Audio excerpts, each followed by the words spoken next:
अस्सलामुअलैकुम। Horror stories के एक न्यू एपिसोड के साथ मैं हूं मजहर मलिक। कैसे हैं आप लोग? उम्मीद है खैरियत से होंगे। आज की ये खौफनाक कहानी जो मैं आपको सुनाने जा रहा हूं, ये मुझे भेजी है अंसर अब्बास ने हैदराबाद पाकिस्तान से। एक ऐसी कहानी जिसको सुनने के बाद जहां आप खौफ महसूस करेंगे, वहीं आपके दिल के अंदर एक सवाल पैदा होगा, क्या आज के दौर में भी ऐसा मुमकिन है? और जब आप कहानी सुन चुके होंगे तो आप खुद ही कहेंगे, ये कैसा घन चक्कर था। वाकई ऐसा कुछ भी होता है। ये कहानी है ऐसे 3 दोस्तों की जिनकी जिंदगी ने एक ऐसा रंग दिखाया जहां पे खौफ है, वहशत है, वहां पे कई इस तरह के सवाल हैं जो आपके दिमाग में भी उभरेंगे और कहानी को सुनने के बाद एंड में आपको तमाम सवालों के जवाब मिल जाएंगे। अख्तर, आबिद, आरिफ, ये तीनों एक ही गांव में पैदा हुए थे। हम उम्र होने की वजह से बचपन से ही लंगोटिए यार थे। उठना, बैठना, घूमना फिरना, वहां तक कि उस गांव की गलियों में उस कच्ची पक्की सड़कों पे दौड़ते फिरना, शरारतें करना, इधर उधर घूमना, बागों में जाके कच्ची इमियां तोड़ना, सारी शरारतें ये इकट्ठी करते थे। और वहीं पे उसी गांव के अंदर ही एक लड़की जिसका नाम था हमीदा, जो इतनी ज्यादा खूबसूरत थी कि ये बच्चे होने के बावजूद उसको देखते तो कहते, काश मैं बड़ा होके हमीदा से शादी कर सकूं। ये तीनों की ख्वाहिश थी। वहीं पे अख्तर, आरिफ और आबिद एक दूसरे से कहते कि इससे मैं शादी करूंगा। अख्तर कहता नहीं, मैं करूंगा, और आबिद बोलता देखना मैं शादी करके दिखाऊंगा। जहां गांव में और भी कई लड़कियां थीं, वहां शादी का इन लोगों को मतलब तक नहीं पता था, लेकिन दिल के अंदर एक खूबसूरत होने की वजह से, इंतहाई हसीन और जमील होने की वजह से एक पसंदीदगी आ गई थी। तो वो छोटे बच्चे होने के बावजूद भी इस बात को जरूर समझते थे कि इंसान जब बड़ा होता है तो किसी से शादी करता है, तो शादी जब करनी है तो ये खूबसूरत बीवी क्यों ना बने। वक्त के साथ जब वो बड़े हुए, अख्तर जिसने स्कूल का मुंह तक नहीं देखा, वहीं पे आबिद ने चंद जमातें पढ़ी, लेकिन आरिफ को पढ़ने का बहुत शौक था। वो तीनों जब खेलते थे तो अक्सर खेलते हुए उनका आमना सामना हमीदा से भी हो जाता, और बातों बातों में वो हमीदा से शरारत करते और हमीदा से कहते कि तू मेरी बीवी बनेगी, मैं तुझसे शादी करूंगा।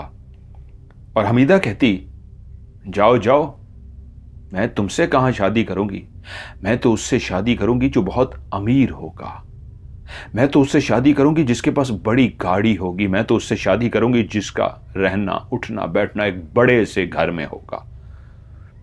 मेरी मां कहती है, मैं तेरी शादी ऐसे बंदे के साथ करूंगी जो बहुत अमीर होगा, उसका अपना बड़ा सा शहर में घर होगा, उसके मुलाजिम होंगे, उसकी गाड़ी होगी। वो भी मासूमियत में बोलती थी, उसको क्या पता शादी क्या होती है।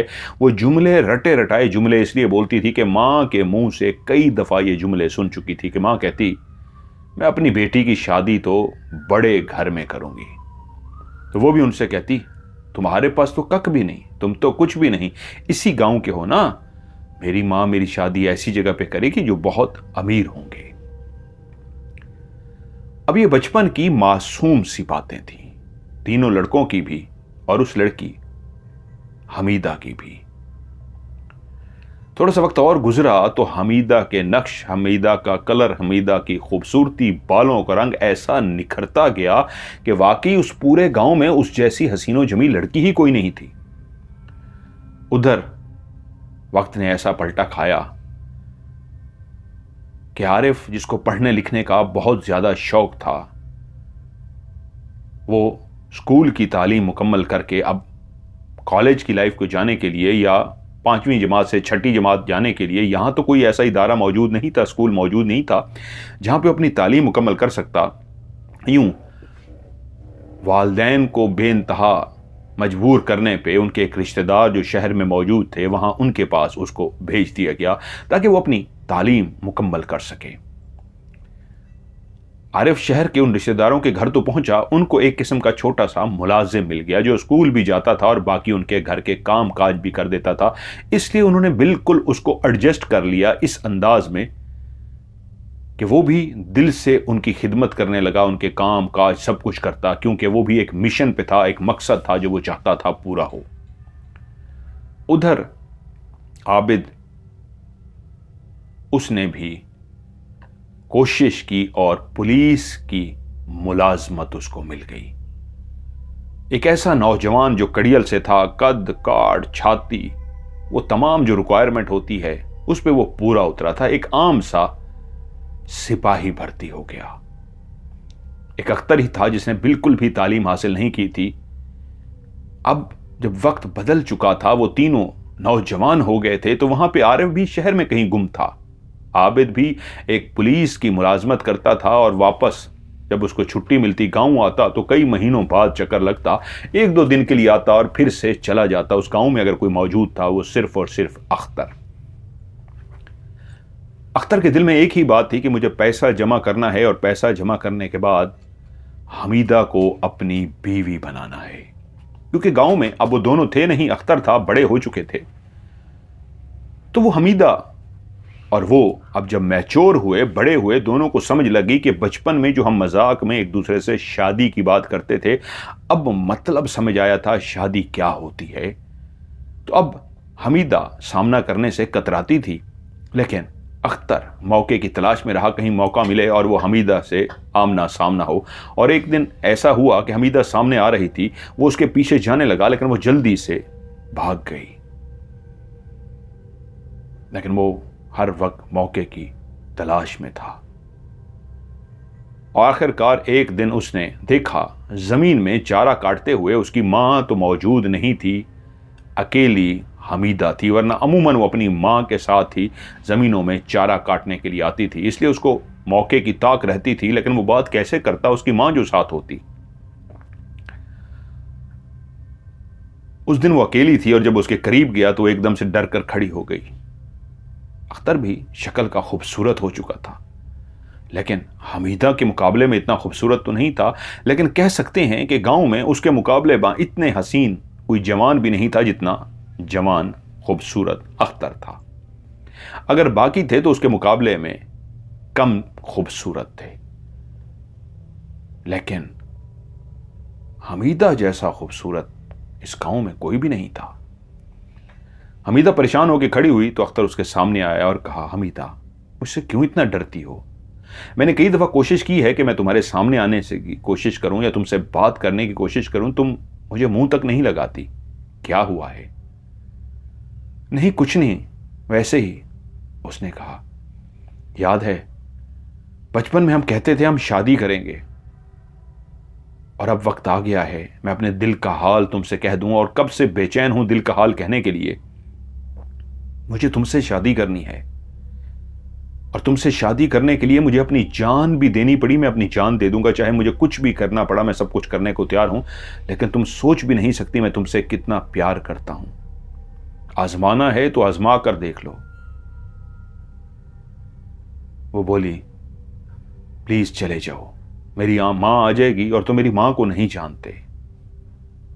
उसने कहा, मैं तुम्हारी मां को बहुत अच्छी तरीके जानता हूं, मैं भी इसी गांव में पला बड़ा हूं। जब बच्चे थे उस वक्त समझ नहीं आती थी, जब तुम कहती थी ना कि मेरी मां मेरी शादी किसी अमीर कबीर बंदे से करेगी, उस वक्त समझ नहीं आती थी, आज समझ आई है।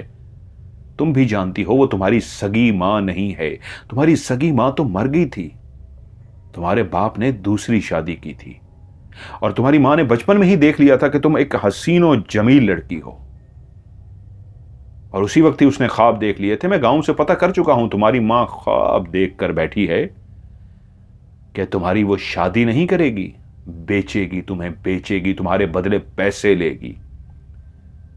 वो जो कहती है मेरी हीरे जैसी बेटी, तो हीरे को तो गिफ्ट नहीं किया जाता, हीरे के तो पैसे मौसूल किए जाते हैं। वो यकीनन तुम्हें किसी के यहां बेचेगी, उससे तोहफे तहाइफ पैसा लेगी और मुस्तकिल लेती रहेगी, और तुम इस बात पे खुश होगी किसी अमीर के घर जा रही हो। तुम क्या समझती हो अमीरों के पास खूबसूरती की कमी होती है? कभी नहीं। उसकी पहली बीवी कोई और होगी, वो बुढ़ा होगा, अमीर होगा, नौजवान तो नहीं, कोई ऐसा जो बूढ़ा हो चुका होगा। वो एक ऐसी बीवी तुम्हें बना के रखेगा जो शो पीस होगी। तुम्हें वहां कोई सुख नहीं मिल सकेगा, तुम्हें वहां कोई खुशी नहीं होगी, सिर्फ नाम की सिर्फ चीजें होंगी तुम्हारे पास। क्या तुम्हारे कोई ख्वाब नहीं है? तो क्या तुम्हारा कोई शौहर नहीं होना चाहिए जिससे तुम मोहब्बत का इजहार कर सको, जिससे अपने वक्त को खूबसूरत बना सको? किसी बूढ़े के साथ गुजारोगी? अरे किसी शहर के नौजवान को तुमने देखा है? मैंने देखा है। कब गई हो शहर? शहर के जो अमीर नौजवान फिरते हैं वो तेरी जैसी गांव की एक पेंडू लड़की से शादी क्यों करेंगे? उनके पास लड़कियों की कमी है। इस शहर में जाके तो देख कैसे कैसी लड़कियां लिबास पहनती है, कैसे कैसे बाल बनाती है, कैसा कैसा मेकअप करती है। अरे हम जैसे लोगों से तो घास की गांव की बदबू आएगी उन लोगों को। उसने ऐसे बातें की कि वो भी सोच में पड़ गई कि ये तो कुछ कभी उसने सोचा ही नहीं था। उसने कहा सबसे बड़ी बात, शादी हमेशा उसी से करनी चाहिए जो आपको दिल से इज्जत दे, प्यार दे, आपका ख्याल रखे, आप भी उससे प्यार कर सकें। दौलत वाले लोग कभी प्यार नहीं करते, और जो अमीर ज़ादे होते हैं वो भी अपनी पसंद की शादी करते हैं। तेरी मां तेरी पसंद की शादी नहीं करेगी, उसको पैसा ही किसी ऐसे शख्स से मिलेगा जो बूढ़ा हो चुका हो। और बूढ़ा कर तो कुछ नहीं सकता, उसकी राल जरूर टपकती है। जब वो तुझे देखेगा उसके मुंह से राल टपकना शुरू हो जाएगी, वो तुझे तेरी मां से खरीद लेगा। कुछ अरसा तू गाड़ी घर बंगले में तो घूमेगी, लेकिन उसके बाद तू देखेगी तेरी जिंदगी वीरान हो गई है, तेरी जिंदगी में कुछ भी नहीं है। फिर अख्तर पूरा जाल बुन चुका था, वो एक ज़हीन शख्स था, उसने पूरी गेम डाल दी थी। फहमीदा को गहरी सोचों में देख के उसको अंदाजा हो गया तीर सही निशाने पर बैठा है। तो उससे बोला, हमीदा तू मेरा इम्तिहान ले ले। हां, मैं शहर का उतना अमीर नहीं हूं, लेकिन तुझसे वादा करता हूं तेरे लिए दौलत जमा करूंगा, तेरे लिए पैसा, वो सब कुछ मैं ला के दूंगा। देख मैं कितना जवान हूं, कड़ियल जवान। तू मेरी बाहों में आएगी तो खुद सोच किस तरह मैं तुझसे मोहब्बत का इजहार करूंगा। ये किसी बूढ़े शख्स की बीवी बनेगी। दिलो जान से चाहने वाला मैं शौहर होऊंगा, तुझे इज्जत दूंगा, प्यार दूंगा, रिस्पेक्ट दूंगा, हर वो चीज तेरे सामने ला के रख दूंगा, तेरे कदमों में ला के रख दूंगा। दौलत मैं कमाऊंगा, दौलत तुझसे इतना प्यार कर बैठा हूं, मुझे जायज या नाजायज जिस तरीके से भी दौलत कमानी पड़ी मैं कमाऊंगा, लेकिन तेरे कदमों में दौलत ला के रखूंगा। तेरी मां को मैं दौलत ला के रखूंगा, तेरी मां के कदमों में इतनी दौलत ला दूंगा वो इनकार नहीं कर सकेगी। लेकिन मुझे तेरी हां चाहिए, मैं तुझसे प्यार करता हूं, जुनून की हद तक प्यार करता हूं। अब मैं चलता हूं।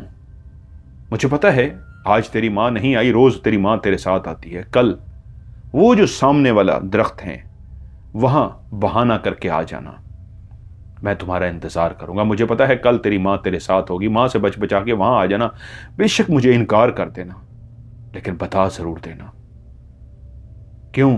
मेरी जिंदगी का मकसद सिर्फ और सिर्फ हमीदा है। अगर तुम इनकार करोगी तो कम से कम मैं अपनी जान तो ले सकूं, क्योंकि हमीदा अगर मेरी नहीं होगी तो मैं अपनी जान ही खत्म कर दूंगा। ऐसी जज्बाती बातें करके वो वहां से चला गया। उसने पीछे मुड़ के देखा, हमीदा अभी तक खड़ी हुई थी, सोचों में ऐसी गर्क हुई हुई थी जैसे उसको झंझोड़ आया था कि उसने तो सोचा ही नहीं था।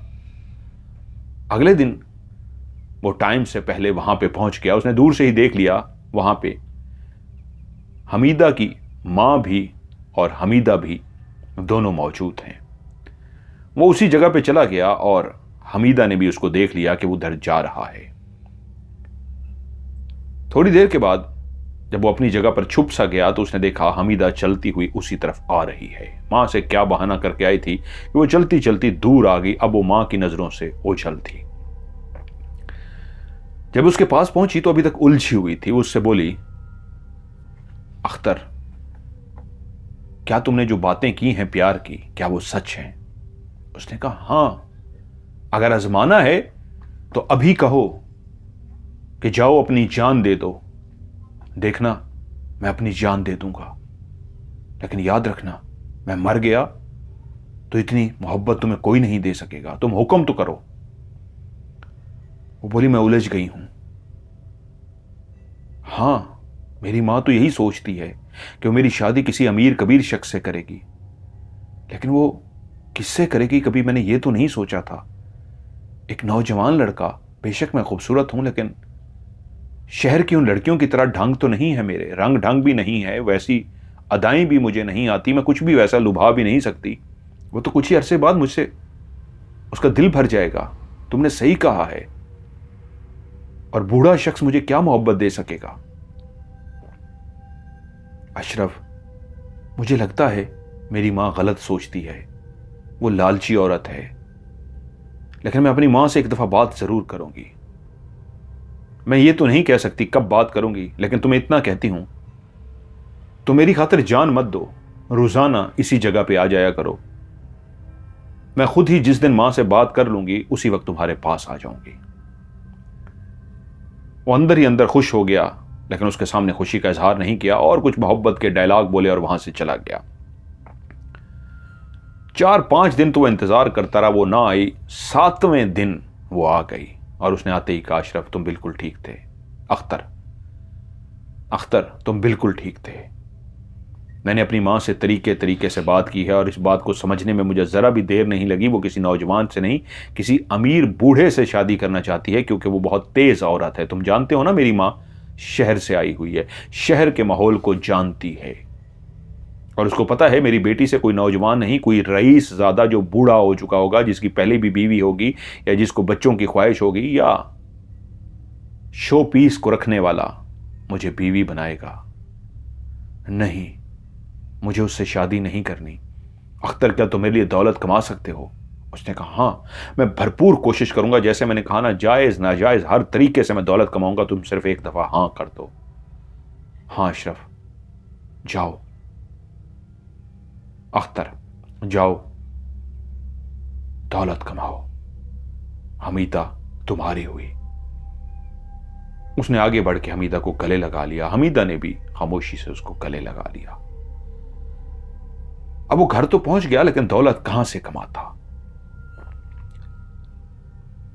उसने इधर उधर हाथ पांव पहले भी मार रखे थे, लेकिन कहीं से भी कोई पैसा नहीं आ सकता था। उसने फैसला किया कि वो जादू सीखेगा, अमलियात सीखेगा, और अमलियात में कोई ऐसा अमल करेगा, कोई ऐसा जादू करेगा जिससे वो कोई जिन ताबे करेगा, और उसके बाद उसके पास पैसा ही पैसा होगा। इस चक्कर में उसने बड़े धक्के खाए, शहरों के भी, इधर उधर कई लोगों को जो भी थोड़े बहुते पैसे होते वो देता। वो जंतर मंतर सीखने की कोशिश करता रहा, लेकिन सब फ्रॉड थे, कोई भी उसको जादू ना सिखा सका। सब उसको कोई चीज़ें तो बता देते, वो बैठ के करता, लेकिन कुछ भी ना होता। वहीं उन्हीं दिनों उसकी पहले मां बीमार हुई, और कुछ अरसे बाद उसकी मां अल्लाह को प्यारी हो गई, और देखते ही देखते उसका वालिद भी इस दुनिया से चला गया। घर में वो अकेला हो गया। अब उसको घर काटने को दौड़ता था। उधर अमलियात वो सारे कर चुका था, इतना समझ चुका था कि नहीं, कुछ भी नहीं हो सकता, ये फ्रॉड हैं, पैसे ले लेते हैं, कुछ भी नहीं सिखाते। मजबूरन उसने मजदूर के तौर पे काम करना शुरू कर दिया। कहीं पे भी कोई इमारत तामीर होती तो वो जाके सर पे ईंटें, मटेरियल जो मकान को बनाने के लिए होता है, वो सर पे उठा उठा के देता और मजदूरी करता। लेकिन उधर उसके दिल में हमीदा रोज मचल मचल के ऐसी खौफ पैदा करती कि तुम पैसा ना कमा सके तो मेरी मां मेरी कहीं और शादी कर लेगी। अब वो हफ्ते में 1-2 दफा तो हमीदा से मिलता और हमीदा को सारी सूरत हाल बताता जाता, और वक्त के साथ साथ हमीदा भी उससे वाकई प्यार करना शुरू हो गई थी। कभी भी वो किसी मर्द के इतनी करीब नहीं हुई थी। अख्तर के करीब होने के बाद उसके दिल में भी मोहब्बत की एक ऐसी लौ जाग उठी थी कि वो भी उससे वाकई दिल से प्यार करने लग गई थी। और अब जब अख्तर ने उसके दिमाग में माँ के खिलाफ जहर भरना शुरू कर दिया और उसने भी तरीके से माँ को जज करना, बातों बातों में उसको आजमाना शुरू किया, तो उसको पता लगा कि वाकई अख्तर सही कह रहा है। उसकी माँ तो उसको बेचना चाहती है किसी ऐसे बुजुर्ग के पास, किसी ऐसे बाबे के पास जो उसकी माँ को भी पैसे शुरू में दे दे और बाद में माँ इनामो इकराम और पैसे लेती रहे। उसने अख्तर से कहा, अख्तर तुम देर कर रहे हो क्योंकि मेरी मां ने एक वाकई रिश्ता मेरे लिए ढूंढ लिया है। तुम्हें पता है मेरी मां बहुत खुश थी, उसने मुझे बताया है वो शहर गई थी, वहां पे एक कोई बहुत बड़ा सेठ है, उसकी पहले भी 2 बीवियां हैं, उन दोनों बीवियों से उसकी औलाद नहीं हुई, अब वो तीसरी शादी करना चाहता है। और मेरी मां ने मुझे चलने के लिए कहा है कि मैं तैयार रहूं, वो मुझे अपने साथ लेके जाएगी ताकि उस सेठ को मुझे दिखा सके। तुमने देर कर दी, बहुत देर करते जा रहे हो, कुछ करो। वो परेशान हो गया, लेकिन मजबूरन वो अपनी मां के साथ शहर गई। बहुत बड़ी कोठी थी उस सेठ की, लेकिन जब उसने सेठ को देखा तो समझ गई कि वाकई अख्तर ने सही कहा था, जितना ये बूढ़ा है इससे क्या बच्चे और क्या मोहब्बत और क्या जिंदगी गुजरनी है, ये तो मेरी जिंदगी खत्म हो जाएगी। वापस आई तो अख्तर से मिलकर रो पड़ी कि मैंने उसको देखा है, वाकई तुमने सही कहा था, वो तो बहुत ही बूढ़ा शख्स है, वो तो खुद सही तरीके चल नहीं सकता, मुझे क्या प्यार देगा, क्या मेरी इज्जत करेगा, मैं क्या बीवी बनूंगी। अख्तर कुछ करो नहीं तो मेरी मां शादी कर देगी। अख्तर ने उसे कहा, मैंने पूरी कोशिश की है, यहां तक कि अमलियात सीखने की भी कोशिश की है, हर जगह से फ्रॉड हुआ, तो मैं बता चुका हूं। अब मजदूरी कर रहा हूं, मजदूरी करते करते थोड़ा सा आगे बढ़ रहा हूं और मैं मिस्त्री बनने की कोशिश कर रहा हूं, शायद मैं मिस्त्री बन जाऊं, और मैं मिस्त्री बन गया तो मकान बनाने शुरू कर दूंगा, लेकिन क्या इतना पैसा काफी होगा कि तुम्हारी मां मेरे साथ शादी कर सके। उसने कहा, नहीं, मिस्त्री जो पैसा कमाते हैं, मेरी मां कभी किसी मिस्त्री से मेरी शादी नहीं करेगी, तो उससे बात कर रही है। उसने मुझे देखते ही फौरन हां कर दी है और उसकी तो वाकई राल टपकना शुरू हो गई थी, और वो मेरी मां को बहुत मोटी रकम देने को तैयार है। मेरी मां उसे कई तोहफे तहफ भी लेके आई है। तो उसने कहा, हमीदा मेरे पास एक आइडिया है। हां बोलो, अगर तुम मेरा साथ दो तो तुम्हारी मां तुम्हें बजाय किसी बूढ़े के मत्थे मार दे, मैं तुम्हारी मां को रास्ते से हटा देता हूं। वो एकदम से चौंकी और पीछे हट गई। ये क्या कह रहे हो? नहीं नहीं नहीं, मैं कुछ नहीं करूंगा। तुम मुझसे प्यार करती हो ना, अगर तुम चाहती हो उस शख्स से शादी करना तो मैं खुदकुशी कर लेता हूं, मैं चला जाता हूं यहां से। और अगर तुम मुझसे प्यार करती हो तो फिर सुन तो लो मैं कहना क्या चाहता हूं। वो डर गई थी। उसने कहा, हाँ बोलो। उसने कहा, अगर कोई जहरीला सांप तुम्हारी मां को काट ले, ना कसूर मेरा होगा ना तुम्हारा, ना किसी पे कोई इल्जाम आएगा। वो डर सी गई, नाना करती हुई चली गई। अगले दिन मिलने का वो उससे कह के गया था, और जब अगले दिन मिलने के लिए आई तो वो उलझी हुई थी और वो फिर से परेशान थी। फिर से उसने उसको ऐसी बातें करके मजबूर कर दिया और फिर आखिरकार वो मान गई।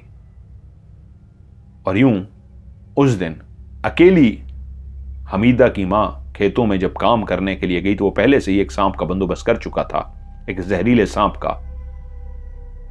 और जैसे ही उसकी मां अपने काम में मसरूफ थी, वो उसके पीछे गया और वो सांप उसके ऊपर फेंक दिया। जैसे उसके ऊपर सांप गिरा, वो मुड़ी, उसकी कमर थी उस साइड पे, सांप उसके ऊपर गिरा, वो मुड़ी। इससे पहले कि वो अख्तर को देखती, उसकी निगाह ही सांप पे पड़ी थी कि मेरे ऊपर क्या गिरा है। उसने जब पीछे देखा सांप है तो उसने सांप को मारने के लिए हाथ पीछे किया। औरत जात थी, कहां तैयार थी, सांप को ऐसे पीछे हटाने के लिए किया, और सांप ऐसे मौके पर डर जाता है और अपने दिफा में डसता है। सांप ने उसको उसी वक्त डस लिया। अख्तर ने जैसे ही देखा उसको सांप ने डस लिया है, कुछ देर वहां पे खड़ा रहा, देखा इर्द गिर्द कोई नहीं आ रहा, तो वहां से निकल गया। लेकिन फिर भी मौजूद रहा, क्योंकि जानता था कि इतनी जल्दी उसको मरेगी नहीं, टाइम तो लगेगा। तो उसने उसको उठा के इस तरह लिटा दिया कि कोई उसको देख भी ना सके कि ये वहां पे लेटी हुई है। ऐसी जगह पे छुपा दिया कि कोई ना देख सके। शाम हो गई। हमीदा अपनी मां को ढूंढने के लिए बाहर निकली। इधर उधर बाप को भी बताया, ढूंढने के लिए निकल आया। आखिरी दफा जमीनों पे गई थी, वापस नहीं आई। जमीनों पे गए तो देखते हैं वो मुर्दा हालत में है, और उसकी वो हिस्सा जहां पे सांप ने डसा था वो सूज के एक निशान बन चुका है, जहरीला निशान, नीला हो चुका है उसका वजूद। बुलाया गया लोगों को और पता चला कि उसको किसी जहरीले सांप ने डस लिया है। अब वो रो रही थी, मां मर गई थी, उसका बाप भी रंजीदा था, लेकिन उसको दफना दिया गया। उधर अख्तर फौरी तौर पे पहुंच गया हमीदा के बाप के पास रिश्ता मांगने के लिए। उन दिनों वो इतना परेशान था, उसको समझ कुछ नहीं आ रही थी। बेटी ने भी बाप से कहा कि अब्बा हाथ तो पीले करने हैं, जहेज भी नहीं देना होगा, कभी ताना भी नहीं मारेगा। बेटी ने बाप को कायल कर लिया। यूं सादगी के साथ उनकी शादी हो गई। अब वो दोनों अपने उसी घर के अंदर, जो अख्तर का घर था जहां पे अब वो अकेला रहता था, वो उसकी दुल्हन बनकर आ चुकी थी। दोनों एक खुशी की जिंदगी गुजार रहे थे। वहीं उसी शादी में उसके दोस्त आबिद ने शिरकत तो की थी, लेकिन वो अंदर से खुश नहीं था, क्योंकि वो चाहता था, उसने तो पुलिस की नौकरी इसलिए की थी कि वो अमीर बन के हमीदा से शादी कर सके। लेकिन अब उसकी शादी अख्तर से हो रही थी, वो कुछ नहीं कर सकता था। बज़ाहिर तो उसने शादी में शिरकत की, लेकिन अंदर ही अंदर उसकी बुरी हालत थी। एक आरिफ था जो अभी तक उसका कोई पता नहीं था, जो शहर गया था और अभी तक वापस ही नहीं आया था। करना ऐसा हुआ कि वहीं पे ही एक कब्रिस्तान के साथ एक बहुत बड़ी इमारत तामीर की जा रही थी। पहले से ही इमारत मौजूद थी, एक हवेली सी थी। उसके कुछ हिस्सों को तोड़ के इस तरह बनाया जा रहा था कि नवाब साहब ने कब्रिस्तान का कुछ हिस्सा भी ये जाहिर किया कि ये हमारी ही ज़मीन थी और हमने सारा कब्रिस्तान दिया था, तो ये हिस्सा क्योंकि मैंने यहाँ पे कमरे बनाने हैं, तो थोड़ा सा हिस्सा अगर ये बीच में आता है तो इसको डाल दो और यहाँ पे भी कमरा बना दो। अब ये मिस्त्री बन चुका था, मिस्त्री का काम करता था, गुजर बसर अच्छी हो रही थी। तो वहाँ पे काम करते हुए जब ये बिल्डिंग को बना रहा था और मजदूर कब्रिस्तान के उस हिस्से की जब खुदाई कर रहे थे, तो खुदाई करते करते जब उन्होंने नीचे से खुदाई की तो एक हड्डियों का ढांचा बरामद हो गया। मजदूर ने जैसे ही देखा, क्योंकि वहां पे शायद कब्र थी, वो कब्रिस्तान के हिस्से को खराब कर रहे थे, वहां पे ही जगह बनाने जा रहे थे। नवाबों से किसने पूछना था? और कब्रिस्तान वाकई कभी उनकी मिल्कियत होगा, कोई नहीं जानता था। या गरीब कहां से उठ के पूछता भी कैसे कब्जा कर रहे हो, क्या कर रहे हो? नवाब ने जो कह दिया उनकी सुनी जाती है। जब उन्होंने मुर्दे को देखा तो वो चीख के, मजदूर पीछे हट गया। बाकी लोगों ने भी जब मुर्दे को देखा वो डर गए और पीछे हट गए, तौबा तौबा करना शुरू हो गए कि इस जगह पे हम कैसे बनाएं, तो कब्र थी और नीचे मुर्दा है, हम तो नहीं हटा सकते। वो डर से गए। अख्तर करीब आया और बोला क्या हुआ है? उसको जब वाकया बताया गया, कहता हटो मैं हटा देता हूं। वो नीचे हटा और उस मुर्दे की हड्डियों को निकाल कर साइड पे फेंक आया। लेकिन मजदूरों से अब काम ही नहीं हो रहा था, वो साइड पर चले गए। उसने कहा जी हम ये देखना भी नहीं चाहते। उसने कहा चलो रुक जाओ, मैं खुदाई करता हूं, तुम उधर हो जाओ, ये हिस्सा मैं तुम्हें खोद के दे देता हूं, उसके बाद तुम आगे करना। उन्होंने कहा जी ठीक है, ये हम काम नहीं करेंगे। वो काम रोक के बैठ गए। अख्तर नीचे उतरा, उस हिस्से को खोदना शुरू कर दिया। उस कब्र के साथ एक और कब्र भी थी, उसको जब खोदा तो वहां पे भी एक ढांचा और एक ढांचे के साथ मट्टी की पुरानी एक गठड़ी सी, पोटली सी उसको नजर आई। ये क्या है? उसने कहा। ढांचा तो उसने निकाल के ऊपर रख दिया कि इसको बाहर फेंकता हूं। पोटली जो एक पुरानी हो चुकी थी, मट्टी में पड़ी, उसको जब उसने खोला तो देखा उसके अंदर जेवरात थे। उसने जैसे जेवरात देखा एकदम से चौंक गया। देखा ऊपर कोई देख तो नहीं रहा, वो तो साइड पे बैठे हुए थे। उसने जल्दी से मट्टी डाली और उस ढांचे को भी उठाकर बाहर फेंक दिया और मजदूरों से बोला यार मुश्किल है, मुझसे भी नहीं हो रहा, दूसरा ढांचा निकल आया है, आज काम रोक रहे हैं, मैं बैठूंगा, नवाब साहब आएंगे शाम को, मैं उनसे बात करूंगा। ये तो दूसरी कब्र निकल आई है यार, उससे मुर्दा निकल आया है, ये कैसे करेंगे? मेरा ख्याल है, मैं मिस्त्री हूं, मैं जवाब दूं भाई रोक दो काम को। उन्होंने कभी मिस्त्री साहब जैसे आप कहेंगे। वो तो दिहाड़ी पे थे। उसने कहा आप लोगों को दिहाड़ी मिल जाएगी। वो लोग चले गए। वो इंतजार करता रहा। जब वो लोग निकल गए तो उसने वहीं पे जहां पे मट्टी डाल के उसको खोदा था, वो पोटली उसने निकाल ली। देखा तो उसमें जेवरात थे। इससे बड़ी उसके लिए खुशी की क्या खबर हो सकती थी? उसको जेवरात मिल गए थे। उसने जेवरात उठाए, छुपाए, घर की तरफ रवाना हो गया। रास्ते में जाते जाते उसने फैसला किया कि इतनी जल्दी मुझे अपनी बीवी को बताना नहीं चाहिए। मुझे इस खबर को अभी छुपाना चाहिए, रेट लगवाना चाहिए, क्या पैसा है क्या नहीं, फिर इसको सरप्राइज दूंगा। वो घर पहुंचा, अपना सामान वाला जो थैला लेकर जाता था जिसमें मिस्त्री की सामान होता है मकान बनाने के लिए, उसी के अंदर उसने रखा हुआ था सामान, जाके रखा। बीवी ने खाना शाना दिया, बैठ के बातें शातें की, दोनों सोने के लिए लेट गए। जब सोने के लिए लेटे तो वो अपनी जगह से उठा और उसने घर के एक कोने में उस पोटली को छुपा दिया। सुबह उसी तरह वो नॉर्मल उठा और काम पे जब पहुंचा तो मजदूर पहले ही पहुंच चुके थे। उसने कहा, हाँ मेसन मिस्त्री से बात हो गई है, कोई मसला नहीं है, करो। यानी नवाब से मैंने बात कर ली है, खुदाई हो जाएगी, कोई मसला नहीं, आगे नहीं होगा ये वो। उनको मुतमईन करके उधर काम शुरू किया। तो उधर पता चला अस्पताल में एक नया डॉक्टर आया है और वो था डॉक्टर आरिफ, वही उनके बचपन का दोस्त जो पढ़ने के लिए शहर की जिंदगी में गया था। अब पता चल रहा था जो इसका कोई अता पता ही नहीं था, जो कभी गांव नहीं आया था, वो एक सरकारी डॉक्टर, बहुत बड़ा डॉक्टर बन के गांव आया था। इस छोटे से गांव के लिए इतने बड़े डॉक्टर की जरूरत नहीं थी, लेकिन कोई नहीं जानता था वो इस गांव में क्यों आया है। शायद अपने गांव वालों को दिखाने के लिए, बताने के लिए कि देखो वो आरिफ आज डॉक्टर आरिफ बन गया है, बहुत बड़ा डॉक्टर। इस अस्पताल में तो छोटे मोटे डॉक्टर होते थे, लेकिन जब से डॉक्टर आरिफ आया था तो जितने भी मरीज थे ना सिर्फ शफायाब होते बल्कि हैरान होते। डॉक्टर आरिफ के हाथ में ऐसी शफा थी, इतना बड़ा डॉक्टर बन गया था कि एक ही दवा से आराम आ जाता। उधर डॉक्टर आरिफ आया, उधर अख्तर जो अब काम तो कर रहा था लेकिन इस मौके की तलाश में था कि यह काम मुकम्मल हो, उसके बाद अभी छुट्टी नहीं कर सकता था। वो शहर जाना चाहता था ताकि शहर मुख्तलिफ दुकानों पे चक्कर लगा के एक तलाई जेवर को बेच सके, पहले अपना हुलिया भी दुरुस्त कर सके, कहीं ये ना हो इसको चोर समझ लें कि ये कौन है, कह सके मैं अपनी बीवी का जेवर है जो बेचने आया हूं। क्योंकि उसने फैसला किया था मैं थोड़ा थोड़ा करके बेचूंगा, एकदम लेके गया तो पकड़ा जाऊंगा। और वहीं उसकी बीवी एक दिन बीमार हुई। वो हमीदा को लेकर अस्पताल पहुंचा तो तभी उसका सामना डॉक्टर आरिफ से हुआ। वो उसको देख के चौंका, दोनों मिले और तभी उसने डॉक्टर आरिफ को बड़े फख्र से बताया, डॉक्टर साहब आप तो डॉक्टर बन गए हो, अपनी भाभी से मिलो।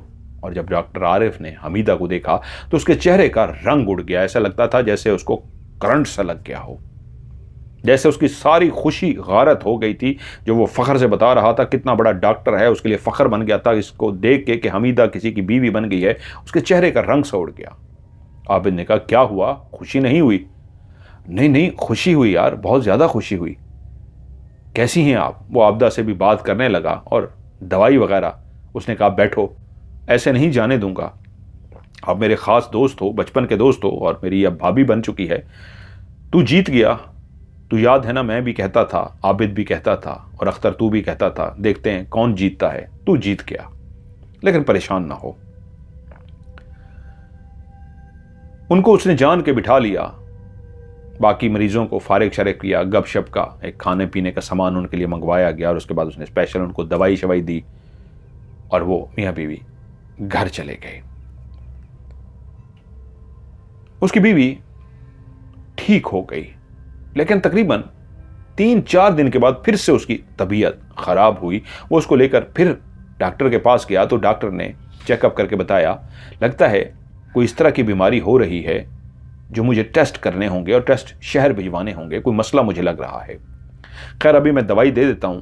उसने दवाई दे दी और वो फिर चले गए। उधर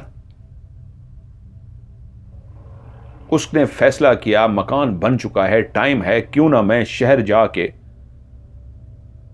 एक जेवर बेच आऊं, क्योंकि बीवी पे भी अब पैसा लगना है, आहिस्ता आहिस्ता सरप्राइज भी उसको देना है, कब तक घर में ये सामान रखा रहेगा। उधर उसने कहा बस अगले हफ्ते इधर मकान पूरा होगा और मैं निकल जाऊंगा। वो रात को सोया हुआ था कि एकदम से उसको महसूस हुआ कि कमरे के बाहर कोई खटका सा हुआ है। वो उठा, सॉरी सहन में सोया हुआ था, उसको महसूस हुआ कमरे में कोई खटका सा हुआ। गर्मियां थी, बाहर सोते थे, शदीद गर्मियां। उसने कहा ये क्या आवाज आई है। देखा बीवी सो रही है, वो आराम से उठा है तो उसको कमरे के अंदर एक साया सा महसूस हुआ है। वो अलर्ट हो गया कि अंदर कोई चोर घुसा हुआ है, क्योंकि उसके घर में सामान था। उसने कहा कोई चोर आ गया है। उसने बकायदा हाथ में इस तरह का डंडा पकड़ लिया कि मैं अंदर आराम से जाता हूं, जो भी सर चोर है उसके सर में मारता हूं। वो अंदर गया और उसने दरवाजा आहिस्ता से खोला, पूरा घर छान मारा, अंदर कोई भी नहीं था। लेकिन उसने क्लियर एक साया देखा था, कहां छुप गया। उसने सारा देखने की कोशिश की लेकिन कहीं कोई साया नजर ना आया। वो परेशान। 3 दिन के बाद फिर से उसकी आंख खुली और उसको महसूस हुआ कोई कमरे में खटका हुआ है, कोई बकायदा बर्तन गिरा था। वो उठा, दरवाजा खोल के उसी तरह आहिस्ता आहिस्ता कमरे में दाखिल हुआ। बर्तन वाकई जमीन पे गिरा पड़ा था। क्या कोई चूहा है, क्या है कि उसी वक्त उसको महसूस हुआ कोई उसके पीछे से एक तेजी से साया गुजरा है। उसने मुड़ के भी देखा लेकिन पीछे कोई नहीं था, लेकिन उसने साये को तेजी से गुजरते हुए देख लिया था। वो उसका साया नहीं था, काला स्या एक साया था कि एकदम से उसके मुंह से आवाज निकली, कौन हो तुम, कौन हो, कौन हो। और वो इतनी ऊंचा ऊंचा बोला कि बाहर लेटी हुई बीवी भी जाग गई और जल्दी से अंदर आ गई। क्या हुआ? उसने देखा हाथ में डंडा लिए शौहर इस तरह खड़ा है कि किसी को ढूंढने की कोशिश कर रहा है। उसने कहा किसको ढूंढ रहे हो? उसने कहा पता नहीं, कोई साया सा था यहां पे। उसने कहा क्या हो गया अख्तर? कोई साया नहीं है, कहां है? ढूंढा, कमरे में कुछ भी नहीं था। खैर वो बाहर चली गई। तीसरी दफा वो फिर से गया डॉक्टर के यहां, बीवी की दवाई ले आया। अब उसने कहा था वक्त आ रहा है, मुझे लग रहा है दवाई असर नहीं कर रही, टेस्ट करवाने पड़ेंगे, अच्छा खासा तुम्हारा पैसा लगेगा, क्योंकि शहर के जो टेस्ट होते हैं बहुत महंगे होते हैं, वो तुम्हें शहर से जाके टेस्ट करवाने होंगे। उसके सामने वो परेशान हो गया और हल यही था कि सोना भेजाऊं। उसने बीवी को घर भेजा और आरिफ से बोला कितने पैसे लगेंगे? उसने बताया इतने। उसने कहा यार मेरी बीवी का कुछ जेवर है, मैं सोच रहा हूं कल शहर जाऊं, वो भेज जाऊं, और इतने पैसे तो मिल ही जाएंगे, उसके बाद मैं सारे टेस्ट करवा लूंगा। उसने कहा ठीक है, मेरे पास जो दवाई है वो तो मैं दे सकता हूं, लेकिन इतने महंगे टेस्ट तो यार तुझे देने होंगे। उसने कहा मैं कल ही जाऊंगा। अगले दिन उसने जेवर कुछ निकाला उसमें से और बेचने के लिए शहर चला गया। अभी वो शहर में दाखिल ही हुआ था कि कुछ बंदों ने उससे सामने आते हुए, 2 बंदों ने उसको रोक लिया। कहा जो कुछ भी तुम्हारे पास है निकाल दो। वो एक मजबूत जिस्म का मालिक था, डरने वालों में से नहीं था, लड़ने के लिए तैयार हुआ, लेकिन वो हथियार से लैस थे। एक बंदे ने फौरी तौर पे पिस्तौल निकाल के तान लिया कि ना ना ना ना, जरा भी हरकत की गोली मार दूंगा। उसने जब पिस्तौल को देखा समझ गया कि तो गोली मार देगा, और उसने सुन रखा था शहर में मार देते हैं। उसने जेब में हाथ डाला, वो जेवर उनको दे दिया, और एक शख्स ने कहा चुप करके नीचे बैठ जाओ, सर नीचे करो। वो चुप करके नीचे बैठ गया और वो पीछे से गया। वो जानता नहीं था उसके सर में इतनी जोर से कोई चीज मारी गई कि उसी वक्त उसके सर में इतनी जोर की चोट लगी कि वो बेहोश होकर नीचे गिर पड़ा। लोगों ने देखा एक शख्स है बेहोश पड़ा हुआ है, खुदा तरसी करके उसको उठाकर ले गए, अस्पताल में जमा करवा दिया, अस्पताल में दाखिल करवा दिया। उसका डॉक्टर ने भी एक इलाज जो होता है वो शुरू कर दिया। उधर क्या हुआ, उसकी बीवी की इतनी तबीयत खराब हो गई कि वो उसको लेकर अस्पताल पहुंचे। डॉक्टर ने चेकअप किया, लेकिन डॉक्टर जितना बचाने की कोशिश करता रहा, लेकिन उसकी बीवी बच ना सकी, अल्लाह को प्यारी हो गई। हमीदा मर गई थी। अब डॉक्टर ने भरपूर कोशिश की थी, बाकी लोग भी जो वहां पे थे उन्होंने भी बताया जी डॉक्टर ने तो पूरी कोशिश की है, लेकिन काफी दिनों से बीमार चल रही थी, मर गई है। बुलाओ उसके शौहर को। शौहर तो शहर गया हुआ था, शदीद गर्मियां थी। अब वहां पे कोई इस तरह का सिस्टम भी नहीं था गांव के अंदर के भी मुर्दा खाना हो और उसके अंदर रखवा दें। गांव वालों ने इंतजार किया कि कोई वली वारिस हो, कोई आए, कुछ हो। सिर्फ एक बाप ही था, वो भी बूढ़ा हो गया था। उसको बुलाया गया। जवान बेटी का चादर मुंह से हटाई गई जो मर चुकी थी। उसने देखते ही रोना शुरू कर दिया। उसको सिर्फ मुंह दिखाया गया, चादर से बेटी को ढांप दिया गया कि ये मर चुकी है। अब शौहर का इंतजार करें। उन्होंने कहा जी कल तक हो सकता है, उसके बाद तो जिस्म खराब होना शुरू हो जाएगा। आज भी रात कैसे रखेंगे? बुजुर्गों ने आपस में मशवरा किया, चलो कल तक तो जैसे कैसे कोशिश करते हैं, वरना कल देखेंगे। कहाँ ढूंढते, जहां गांव में ढूंढा गया कोई नहीं जानता था वो कहां गया, सिर्फ डॉक्टर आरिफ जानता था वो शहर गया, बाकी कोई नहीं जानता था। क्योंकि डॉक्टर आरिफ ने उनको बता दिया था कि उसकी पोस्टिंग अब दोबारा शहर में हो गई है, कल मैं शायद हो सकता है या परसों चला जाऊं, मेरी पोस्टिंग हो चुकी है। और गांव वालों को बताया मैं दोबारा वापस आऊंगा, लेकिन अभी मुझे फौरी जाना होगा। एक दिन उसका इंतजार किया गया, जब वो नहीं आए तो हमीदा को कब्र में दफना दिया गया। डॉक्टर आरिफ की पोस्टिंग हो गई थी, वो शहर चला गया। उधर जब वो अस्पताल में कई दिनों के बाद होश में आया तो गहरी चोट तो नहीं थी, लेकिन वो बेहोशी इतनी दिन रही और इतनी कमजोरी रही कि उसको काफी दिन लग गए। और जब उनको डॉक्टरों ने डिस्चार्ज किया सरकारी अस्पताल से, वो गांव की तरफ रवाना हुआ तो उसको पता लगा, एक खबर उसकी मुंतजर थी कि उसकी बीवी मर चुकी है। और गर्मियां थी, कितना वो संभालते उसका पता कोई था नहीं, तो उसके बाप ने इजाजत दी, उसके बाप के कहने पे ही हमीदा को दफन कर दिया गया। वो बड़ा रोया कब्र पे जाके, कब्र में बड़ा जाके रोया। उसकी तो दुनिया खत्म हो गई थी, उसको संभलने में कई दिन लग गए। जब वो कुछ बेहतर हुआ, एक दिन घर में रात को अकेला बैठा हुआ रो रहा था कि कमरे का दरवाजा इस तरह लगा जैसे हिला हो। रोते रोते उसने कमरे के दरवाजे की तरफ देखा तो एक काला स्याह साया अंदर खड़ा था। वो कैसे कमरे के अंदर दाखिल हुआ था ये तो उसको नहीं पता। गर्मी में वो अंदर बैठा हुआ और काले स्याह साये को देख के हैरान सा हो गया। उसने पूछा, कौन है तू? दिल की धड़कन तेज हुई, खौफ सा महसूस हुआ, लेकिन वो काला स्याह साया चुप करके वापस दरवाजे के आर पार हो गया। अब अक्सर रात को सोए हुए उसको महसूस होता, उसकी चारपाई के करीब कोई बैठा है, उसकी आंख खोलती देखता एक काला स्याह साया बैठा है। वो चीख मार के उठता बैठता, लेकिन साया गायब हो जाता। इसी तरह एक रात सोए हुए उसकी आंख खुली, कोई उसके पांव की उंगलियों को जैसे कोई टच कर रहा हो, हल्का हल्का उंगलियों को टच कर रहा हो। उससे उसकी आंख खुली और उसने देखा वही काला स्याह साया, जिसका चेहरा नजर नहीं आता, बस एक शैडो सा है। काला स्याह साया उसके पांव के पास खड़ा उसकी उंगलियों को टच कर रहा था। परेशान हो गया, बीवी तो अब रही नहीं, क्या करूं? थोड़ा सा जो दौलत थी वो जेवर बेचने गया था, वो तो छीन के ले गए। मेरे ख्याल में कुछ और मैं निकालूं, इतनी कि 2-3 मुख्तलिफ दुकानों पे बेच आऊं।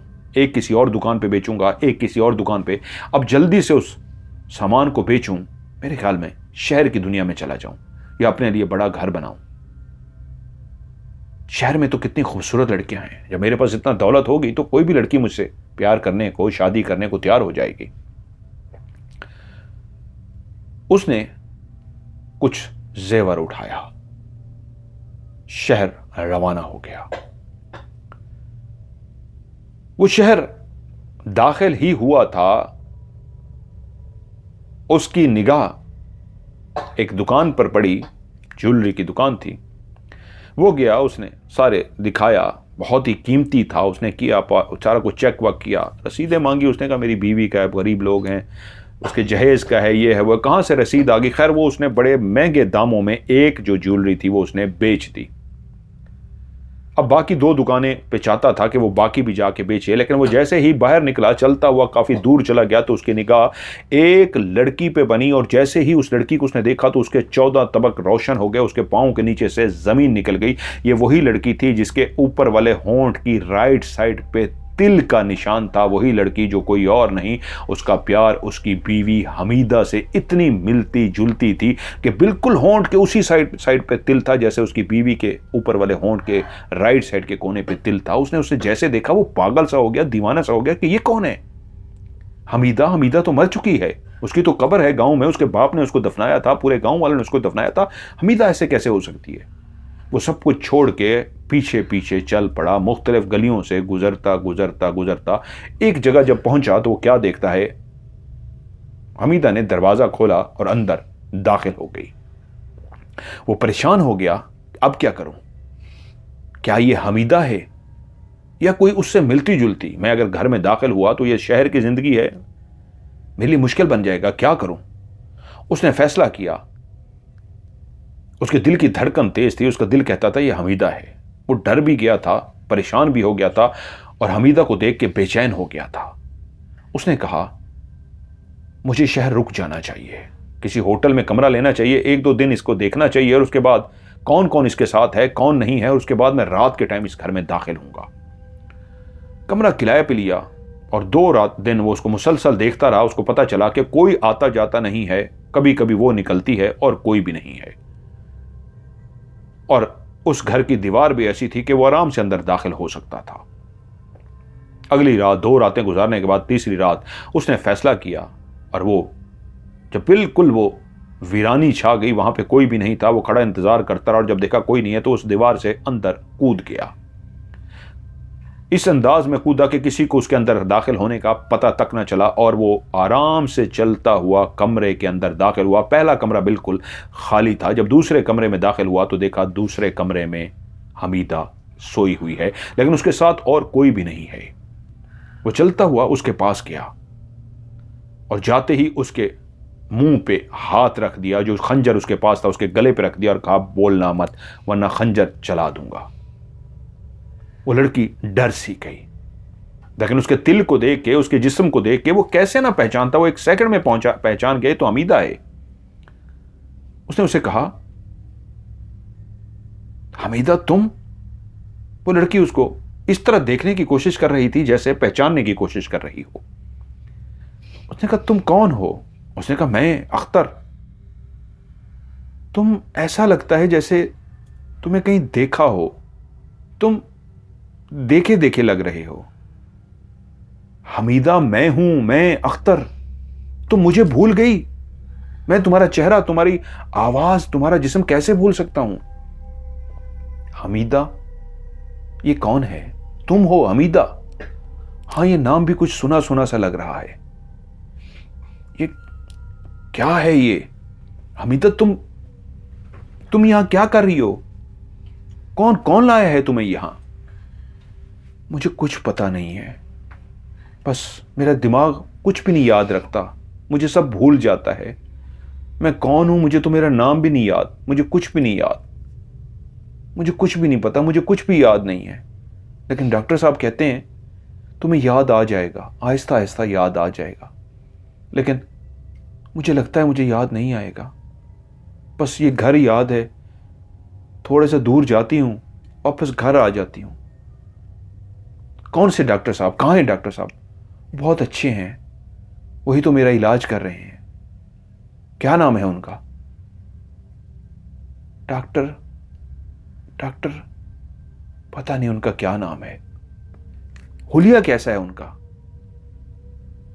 हुलिया? और फिर वो हुलिया बताते बताते बताते बोली, ये उनका हुलिया है। हां, आरिफ कहते हैं उनको। वो एकदम से चौंक पड़ा। आरिफ? हुलिया भी वही था और आरिफ, ये क्या है? वो वहीं से सीधा उसको छोड़कर बोला, ठीक है, मैं लूटने की नीयत से यहां पे आया था, लेकिन क्योंकि तुम एक अकेली लड़की हो और मैं औरत जात पे हाथ नहीं उठाता, मर्द होता तो इस घर को लूटता, औरत को मैं नहीं लूटता, इसलिए मैं छोड़कर जा रहा हूं। अपने शौहर को मत बताना मैं लूटने आया था, वरना तुम पे शक करेगा कि तुम्हारा किसी के साथ चक्कर है, इसलिए कुछ ना बताना। वो ऐसे मासूमियत से बोली जैसे कह रही हो, हां कुछ नहीं बताऊंगी। वो वहां से निकल गया, सीधा गांव पहुंचा हमीदा की कब्र पे। हमीदा की जब कब्र पे पहुंचा तो उसने रात को फैसला किया कि हमीदा की कब्र को खोल कर देखेगा, और उसने रात को तन्हाई में जाके हमीदा की कब्र को खोद डाला तो पता चला कब्र अंदर से खाली है। सीधा अपने उसी दोस्त आबिद के पास पहुंचा जिसने उसकी शादी में शिरकत तो की थी, पुलिस वाला बन गया था, जो वो भी हमीदा को चाहता था। वो उसके पास गया और कहा, मैं तेरे आगे हाथ जोड़ता हूं, ये ले पैसा, ये मत पूछ पैसा कहां से आया है, मेरी मदद कर। उसने कहा, हुआ क्या है? उसने कहा, मैं जानता हूं तू मेरी शादी पे आया था, खुश नहीं था, तू भी हमीदा से शादी करना चाहता था, लेकिन ये किस्मत की बात होती है, मेरी मदद कर। तुझे पता है ना हमीदा मर गई थी। हां, तेरा पता नहीं था, तू कहां था? उसने कहा, ये मैं सब बाद में बताऊंगा, हमीदा की कब्र खाली है, उसकी कब्र में कोई भी नहीं है, ये कैसे हो सकता है? उसने कहा, चल मेरे साथ। वो उसके साथ रवाना हुआ। वो उसको शहर से लेके सीधा गांव पहुंचे और खुदी हुई कब्र दिखाया कि ये देख कब्र खाली है। उसने कहा, ये कैसे हुआ है? उसने कहा, यही तो मैं हैरान हूं, इसलिए तो तेरी मदद मांग रहा हूं कि इसकी मेरी मदद कर। उसने कहा, रुको, इस गांव का गोरकन तो एक ही है ना, उसको पकड़ते हैं, मसला हल हो जाएगा। वो सीधे गोरकन के घर पहुंचे। पुलिस वाला था आबिद, जानता था कैसे किसी का मुंह खुलवाना है। गोरकन को बुलाया और उसको साइड पर लेकर कहा, देख बुजुर्ग बंदा है तू, और तू नहीं चाहता मैं तुझे थाने ले जाऊं और वहां पे तेरी ऐसी छित्रोल करूं, ऐसी छित्तर मारूं कि तू खुद ब खुद बोलना शुरू हो जाएगा। मामला तो है, तेरे नोटिस में है, कब्र खाली है, तेरी मर्जी के बगैर कुछ भी नहीं हो सकता। कब्रिस्तान के गोरकन को एक एक कब्र का राज मालूम होता है। तुम लोगों को तो इतना भी मालूम होता है कौन सी कब्र में आग लगी है, कौन सी कब्र से खुशबू आ रही है। हम पुलिस वाले जानते हैं। अब बेहतर है खुद से बोलना शुरू कर दो, नहीं तो थाने चलो, वहां उगलवा लेंगे, क्योंकि पता तो हमें चल गया है कि तुम इन्वॉल्व हो इसमें। और जब वो इस तरह की बातें कर रहा था तो उसके चेहरे को जज कर रहा था, जिससे उसको अंदाजा हो गया कुछ ना कुछ जानता है, और वो मजीद उसको डराता गया और वो डर गया। उसने हाथ जोड़ लिया कि मैं हाथ जोड़ता हूं, मेरा कसूर नहीं है, मैंने तो इतना कुछ नहीं किया, ये तो डॉक्टर साहब ने किया है।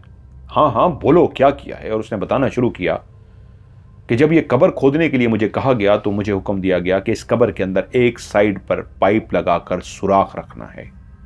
मैं हैरान हुआ कि ये क्या। उसके बदले डॉक्टर साहब ने मुझे काफी पैसे दिए और कहा सवाल जवाब मत करना, तुम्हें पैसे दिए जा रहे हैं, तुमने अगर ज्यादा कोई सवाल जवाब या अगर ज्यादा कुछ कहा तो याद रखना तुम्हारा अंजाम बहुत बुरा होगा। मुझे उन्होंने बहुत ज्यादा डरा दिया था और जितने पैसे दिए मैं हैरान रह गया। अब मसला यह था पाइप ही तो लगाना था और पाइप बाहर से साइड पे जाके निकालना था, इसमें मेरा क्या जाता था, मैं तो और कोई इन्वॉल्व नहीं था। मैंने उस कब्र के अंदर से एक पाइप डाला और उसको जमीन से लाके दूसरी तरफ निकाल दिया, उसके अलावा मुझे कुछ नहीं पता। इसका मतलब है, आबिद बोला, मैं समझ गया हूं, ठीक है, अब तुमने ये बात किसी को नहीं बतानी, तुमने जुर्म किया है, तुम्हें मैं बचाने के लिए इतना करता हूं कि बस किसी को पता चला तुमने ये बात किसी को बताई तो तुम भी जेल में होगे, जुर्म हो चुका है बहुत बड़ा। वो मरी नहीं है, उसको कब्र से निकाल लिया गया है, उसकी कब्र खाली पड़ी है। अब आबिद उसको लेकर शहर पहुंचा। उसने कहा अब बता, उसने सारी बात उसको पहले ही बता चुका था। उसने कहा जी ये घर है। उसने कहा कोई मसला ही नहीं है, घर चलते हैं, बाहर ड्यूटी लगा देते हैं, वो आता तो होगा मिलने के लिए, जैसे ही आएगा पुलिस वाले उसको पकड़ लेंगे। ऐसा ही हुआ, ड्यूटी लगा दी गई और जब डॉक्टर आरिफ वहां दाखिल होने लगा तो पुलिस वालों ने उसको गिरफ्तार कर लिया। और जब तफ्तीश की गई तो पता चला कि जब पहली दफा अख्तर अपनी बीवी हमीदा के साथ अस्पताल आया था तो उसको शॉक लग गया था। वो तो डॉक्टर बना ही हमीदा के लिए था। उसने शहर में जो इतनी तपस्या काटी थी, मुश्किलात काटी थी, इसलिए कि वो हमीदा को अपनी बीवी बनाएगा। और जब उसने देखा हमीदा तो किसी की बीवी बन चुकी है तो उसकी सारी मेहनत पे पांव फिर गया था। लेकिन उसी वक्त उसने फैसला कर लिया था कि वो हार मानने वालों में से नहीं है। उन दोनों को बिठा के ख़ास तरह की दवाएं देनी शुरू कर दी, जिससे आहिस्ता आहिस्ता उसकी बीमारी 2-3 दिन तो ठीक होती लेकिन फिर से बीमारी बढ़ जाती। इस तरह की उसको ट्रीटमेंट देनी शुरू की कि एकदम वो और बीमार होना शुरू हो गई। उधर उसके शोहर को कहा पैसा चाहिए, उसको पता था इसके पास पैसा है नहीं, लेकिन जब उसने खुद ही कह दिया कि मेरे पास ज्वेलरी है वो मैं कल जाके बेचूंगा, तो उसको एक और मौका मिल गया। उसने प्लानिंग की, बंदे भेज के शहर में, उसी ने ही भेजे थे, उसको सर पे चोट मरवाई। वो समझा था कि ये मर जाएगा या दिमागी तवाज़ुन खो बैठेगा, सर की चोट थी, लेकिन उसको लोगों ने जमा करवा दिया, वो बच गया। उधर पीछे उसने उसकी बीवी हमीदा को इस तरह का इंजेक्शन लगाया कि वो कोमा में चली गई, उसका दिमाग बंद हो गया और उसने डिक्लेयर कर दिया कि ये मर गई है। वो तो इस हालत में पड़ी थी कि जो भी देखता वो मर चुकी थी, ना हिल रही थी, ना हरकत कर चुकी थी, ना कुछ उसका सिस्टम था। बाप आया, उसको भी उसका मुंह दिखा दिया गया और कहा कि बीमारी तो चल रही थी, इतने दिनों से आ रही थी, ये मर गई है। यूं जिस तरह का एक बड़ा डॉक्टर था, वो इन चीजों को जानता था। अब वो उसको रखा गया कि वो आएगा तो उसको दफनाया जाएगा। और जब वो अगली रात, एक रात गुजर गई और अगले दिन गर्मियां थी, वो नहीं आया, तो उसने कहा जितनी जल्दी हो सके अब इसको दफनाएं, क्योंकि अब इसका जिस्म खराब होना शुरू हो जाएगा। उसने इस तरह का डराया और उसके जिस्म पे भी कुछ इस तरह का उसने डाला था कि वाकई उससे जिस्म से लगना शुरू होगा कि इसका जिस्म खराब हो रहा है या क्या हो रहा है। उन्होंने जल्दी जल्दी उसको दफनाया, लेकिन उधर उसने साजबाज करके गोरकन से पाइप रखवा दिया कि ये सांस लेती रहे। जब शाम को दफना के, ये लोग दिन को दफना के वापस आ गए, रात हुई तो ये फौरी तौर पे पहुंचे, एम्बुलेंस इनके पास थी। इन्होंने कब्र को खोदा, खोद के उसको गाड़ी के अंदर रखा, कब्र को बंद किया, और वो पहले ही कह चुका था मेरा तबादला हो रहा है, मैं शहर जा रहा हूं, वो लेकर चला गया। उसको इस तरह की ट्रीटमेंट करता रहा कि वो अपना दिमागी तवाज़ुन, पिछली बातों को भूल जाए, उसकी मेमोरी लॉस हो जाए, उसको कुछ याद ना रहे। और वो सही कह रही थी, उसकी मेमोरी लॉस होनी शुरू हो गई थी। उधर करनी ऐसी हुई, अख्तर ने उसको देख लिया। कहानी उलझ रही थी, लेकिन खुदा की करनी होके रहती है। अब डॉक्टर आरिफ तो गिरफ्तार हो गया। अख्तर अपनी बीवी को लेकर घर पहुंच गया। गांव वाले सारे हैरान थे। गांव में यह खबर फैल गई कि यह सारा काम डॉक्टर आरिफ ने किया था, लेकिन इस बात को छुपा दिया गया कि इसमें गोरकन इन्वॉल्व था। खैर, डॉक्टर आरिफ को सजा हो गई। उधर अब वो दवाइयों के जिस असर में थी, आहिस्ता आहिस्ता उसका दिमागी तवाज़ुन ठीक हो रहा था। आहिस्ता आहिस्ता, एकदम से नहीं, उसको चीजें आहिस्ता आहिस्ता याद आ रही थी। लेकिन हो क्या रहा था, अभी भी वो ऐसी थी, अनजान सी। एक रात अख्तर अपने बिस्तर पर सोया था कि धड़म से दरवाजा खुला। वो एकदम से उसकी आंख खुल गई। उसने देखा वही काला स्याह साया सामने खड़ा है। उस काले स्याह साये ने अख्तर को जैसे ही देखा तो पहली दफा आज वो बोलने के मूड में था। उसने कहा, मैं आ गया हूं। मुझे एक वजूद का इंतजार था ताकि मुझे वजूद मिल जाए और मैं तेरे सामने आ सकूं, तुझसे बात कर सकूं। मेरे पास वजूद नहीं था, इसलिए मैं तुझसे बात नहीं कर सकता था। अब वजूद आ गया है मेरे पास, आज मैं तुझसे बात करने आया हूं। तूने मेरे दौलत को चुराया है ना। वो डर गया, सहम गया, बोला कौन सी दौलत? वही दौलत जो तूने कब्र से चुराई है। मेरी हड्डियों के ढांचों को उठा के तूने साइड पे रखा है और साथ में दौलत भी ले उड़ा है। मुर्दों के पास कौन सी दौलत होती है? उसने कहका लगाया, उसने कहा मुर्दों के पास। मेरी कहानी भी एक ऐसी है कि बस ये दौलत मेरे नसीब में नहीं थी। मैं एक घर की काफी दिनों से रैकी कर रहा था। वहां शादी होने वाली थी कि मुझे मौके की तलाश थी कि मौका मिले और इस घर में मैं चोरी कर सकूं। एक बहुत बड़ा घर था और मुझे मौका मिल गया। मैं उस घर में चोरी करने के लिए घुस गया। वहां से मैंने काफी जेवर इस कपड़े में बांध दिया, लेकिन जब मैं बाहर दीवार फलांग कर भागने लगा तो वहां के चौकीदार ने मुझे देख लिया और मुझे नहीं पता था वहां पे उनकी सिक्योरिटी वाले भी थे बावर्दी। वो मेरे पीछे भागना शुरू हो गए और मैं भी भागना शुरू हो गया। कुछ पैदल भाग रहे थे, कुछ गाड़ियां लेकर आ गए। मैं भागता रहा, वो भी मुझे ढूंढते रहे। ढूंढते ढूंढते ढूंढते मेरे पीछे लगते लगते मैं गांव तक तो पहुंच गया, लेकिन उन्होंने मुझे देख लिया और दूर से ही गोलियां चला दी। मुझे गोलियां तो लग गईं, लेकिन ये गठड़ी मैंने नहीं छोड़ी और भागते भागते मैं कब्रिस्तान में दाखिल हो गया। वहीं पे एक गड़ा खुदा हुआ था। मैं छुपने के लिए कि फिलहाल इस गड्ढे में छुप जाऊंगा, इसकी तरफ मुतवज्जो नहीं होंगे। कब्र की तरह का गड्ढा था और वहां पे पहले ही शायद वो कब्र खुल चुकी थी। कोई मुर्दा पहले ही नीचे पड़ा था। जब मैंने छलांग मारी तो मुर्दा पहले ही पड़ा था, लेकिन मैं समझ गया वो इस तरफ नहीं आएंगे।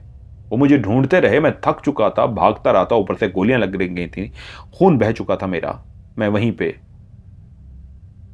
कमजोरी की वजह से आंखें बंद करते करते बेहोश हो गया। बेहोश क्या हुआ, इमदाद तो मुझे मिली नहीं, अस्पताल की जरूरत थी। मैं वहीं पे ही मर गया। उस तरफ कोई भी ना आया। मट्टी धूल उड़ती रही, मेरे ऊपर गिरती रही और कुछ टाइम ऐसा आया कि मैं बिल्कुल मट्टी से कवर हो गया। लेकिन मेरे साथ जो मुर्दा पड़ा हुआ था, हड्डियों को ढांचा, वो लोगों को नजर आ गया कि कोई ढांचा है। किसी ने हमदर्दी के तहत मजीद मट्टी डाल दी कि कब्र है, इसको बंद कर दो। उन्होंने मट्टी डाल के बंद कर दी और मैं उसी ज्वेलरी के साथ, उसी गठड़ी के साथ मुर्दा उसी में दफन हो गया। फिर एक वक्त आया कि तुम लोगों ने उसको खोदा मेरे वजूद को उठा के बाहर फेंक दिया जो हड्डियों की सूरत में था, और ये जेवरात ले गए। मुर्दों को जेवरात नहीं चाहिए होते, लेकिन मुझे हड्डियां उठा के जिस तरह तुमने बाहर फेंकी, मेरा हमजाद तो पहले ही बेचैन था, भटक रहा था, तड़प रहा था। तुम्हारे इस तरह उठा के मुझे उस तरह फेंक देने से मेरा हमजाद तुम्हारे घर के इर्द गिर्द चक्कर लगाने लगा, तुम्हें नजर आने लगा। लेकिन तुम बीवी की मरने के गम में इस तरह थे कि मैं तुमसे बात भी नहीं कर सकता था, मेरे पास वजूद नहीं था। मैं फिरता रहा, लेकिन मैं सब कुछ जान चुका था। इस घर के इर्द गिर्द फिरने से सारी कहानी का मुझे पता चल चुका था। मैं हर वक्त तुम्हारे साथ था, यहां तक कि तुम अपनी बीवी के पीछे गए, तुमने अपनी बीवी को देख लिया, मैं उस वक्त भी तुम्हारे साथ था। जब तुम डॉक्टर आरिफ तक पहुंचे, मैं उस वक्त भी तुम्हारे साथ था। डॉक्टर आरिफ को गिरफ्तार कर लिया गया। एक बात तुम्हें जो नहीं पता वो मैं बता देता हूं, डॉक्टर आरिफ मर चुका है। उसने खुदकुशी कर ली है। तुम शायद जानते नहीं, जब पहली दफा वो मिला था तो कितना वो टूट गया था ये देख करके हमीदा तुम्हारी बीवी है। उसी वक्त से ही उसने बीवी बनाने का उसको फैसला कर लिया था। वो ऐसा पागल और जुनूनी शख्स था जो उसने तालीम हासिल की थी, जो कुछ किया था हमीदा के लिए किया था, और हमीदा को तुम ले उड़े। और उसने इतना बड़ा खेल खेला, वो उसमें कामयाब भी हो गया, वो खुश था, लेकिन तुमने उसके सारे खेल को बिगाड़ डाला। वो जेल चला गया और अपनी ये बेइज्जती बर्दाश्त ना कर सका, वहीं पे उसने खुदकुशी कर ली। वो क्या मरा, मुझे वजूद मिल गया। देख, आज मैं एक वजूद के साथ हूं। उस वजूद की वजह से बोल सकता हूं, उस वजूद की वजह से बात कर सकता हूं, तेरे सामने आ सकता हूं। अब तेरा मैं जीना हराम कर दूंगा। तू सो तो नहीं सकेगा, तू जी तो नहीं सकेगा, और मैं तेरा ऐसा भयानक अंजाम करूंगा कि तू खुद भी नहीं जानता तेरे साथ क्या होगा। और इतनी देर में देखा हमीदा भी चलती हुई उसके पास आ गई और बोली, किससे बात कर रही हो? उसने उस सामने खड़े हुए साये की तरफ देखा और बीवी की तरफ देखा। हमीदा को शायद वो साया नजर नहीं आ रहा था। उसने हकलाती हुई जुबान में कहा, इससे ये देखो, मुझे डरा रहा है। मुझे तो कोई नजर नहीं आ रहा। और तुम डरने कब से लगे? तुम तो डरते नहीं हो। वो ऐसी बचकाना बात करती जैसे उसको ना कोई डर हो, ना कोई खौफ हो, ना वहम हो। वो उसी वक्त साया वहां से चला गया। वो उसके पास आकर बैठ गई। वो बहुत डरा हुआ था। वो उसके साथ कुछ देर बैठी रही, बातें करते रहे। आखिर वो सोने के लिए लेट गया, लेकिन उसकी जिंदगी अब वाकई अजीरन हो गई थी। वो काला स्याह साया हर वक्त अब उसके पास आता। वो गहरी नींद में होता तो उसको बालों से पकड़ के इस तरह जोर से झटका मारता कि उसके मुंह से एक चीख निकल जाती। और जैसे उसके मुंह से चीख निकलती, वो कहके लगाना शुरू कर देता। वो अपने कानों पे हाथ रख के कहता, बंद करो अपने कहकों को, मुझे तकलीफ हो रही है, बंद करो। और बीवी पूछती, किसको कह रहे हो, कौन है? और वो पागलों की तरह सर पे हाथ रख के बैठता, कान बंद करके बैठता। उसके कानों में तकलीफ हो रही होती उसके कहकों से। कभी कभी वो रात को उठ के चीखना शुरू कर देता कि वो देखो मेरे सामने वो खड़ा है, मुझे मारने आ रहा है। बीवी परेशान होती कि ये क्या है, कौन मारने आ रहा है। वो उससे पूछती और वो उसको कहता, वो खड़ा है सामने। एक दिन तो शाम को ऐसे हुआ, अब उसकी हालत पागलों की तरह होती जा रही थी कि वो शाम को ही बैठा था। बीवी ने उसके आगे खाना रखा, वो खाना खाने लगा तो उसने, बीवी की मुंह दूसरी तरफ था कि वो जैसे ही लुकमा तोड़ने के लिए उसने रोटी की तरफ हाथ बढ़ाया तो वही काला स्याह साया आया और उसने उसकी रोटी और सालन को उठा के फेंक दिया। और उसके मुंह से एक चीख सी निकली और बीवी ने मुड़ के देखा तो सालन और गिर गया है। वो जोर से बोला, देखो उसने मेरा सालन और रोटी गिरा दी है, और चीखता हुआ मेरे मारने आ रहा है, मुझे मारने आ रहा है। बाहर की तरफ दौड़ पड़ा। शाम का टाइम था, गांव के और लोग भी अभी खाना खा रहे थे। उसको चीखता चिल्लाता हुआ देख के बाहर निकला है, क्या हुआ अख्तर, क्या हुआ? और वो जोर जोर से चीख रहा था, मुझे मार डालेगा, मुझे बचा लो, मुझे मार डालेगा, मुझे बचा लो, मुझे मार डालेगा। कौन? लेकिन वो बताने के काबिल ही नहीं था। उसको मुश्किलों से पकड़ा गया, हौसला दिया गया। क्या हुआ है? वो बहुत डरा हुआ था, बता नहीं रहा था। गांव वालों ने पूछा, कौन मार देगा, हमें तो कोई नजर नहीं आ रहा, क्या हुआ है? वो चुप सा हो गया।